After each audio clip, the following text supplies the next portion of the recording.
Mapagpalang araw po. Alam niyo po ba kung anong simbahan ito?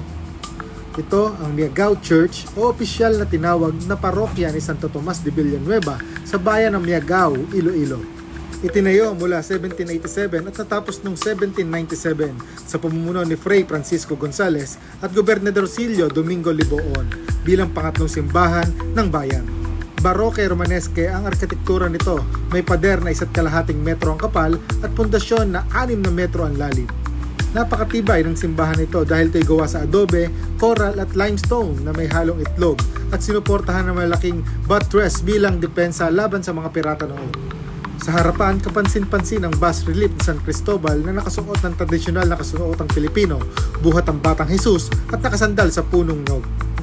Makikita rin ang tanim na papaya, nyog at palma, simbolo ng buhay ng bayan noon. Nandoon din ang imahe ni Santo Tomas de Villanueva kasama sina San Enrique at Papa Pius VI.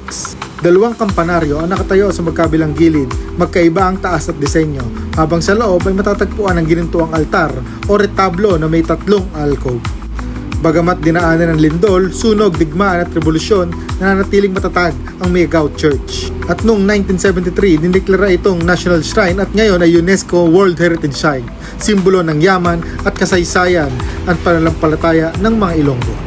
Muli, ito ang Miagao Church ng Miagao, Iloilo. God bless po!